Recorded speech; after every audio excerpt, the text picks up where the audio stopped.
आप चाहते हैं MM टैलेंट म्यूजिक कंपनी का सबसे पहले ऑडियो वीडियो आप तक पहुंचे तो चैनल को सब्सक्राइब करें और साथ में बेल आइकन घंटी दबाना ना भूलें।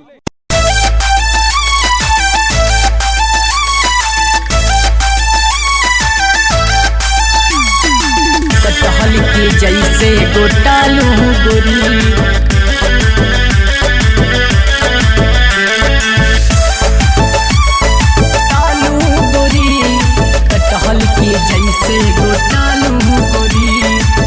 खालू ऐसे मोटालू गोरी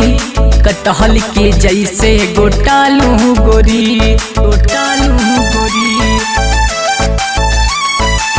खालू ऐसे मोटालू गोरी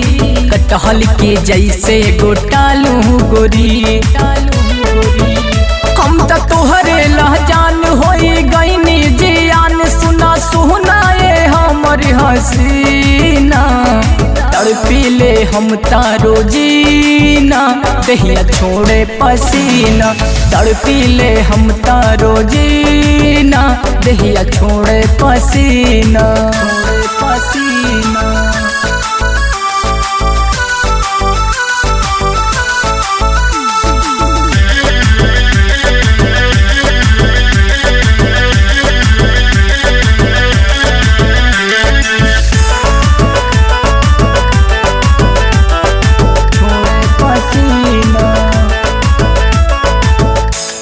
छनैलू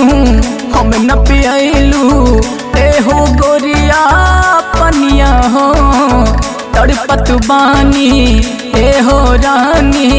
गजबे बतोहरे कहानिया हो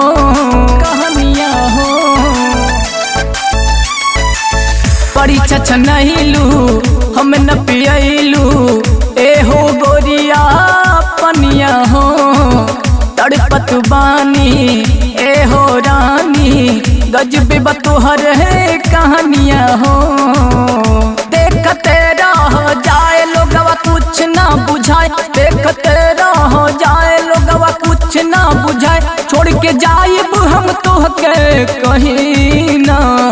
तड़पीले हम तारो जीना दहिया छोड़े पसीना तड़पीले हम तारो जीना दहिया छोड़े पसीना।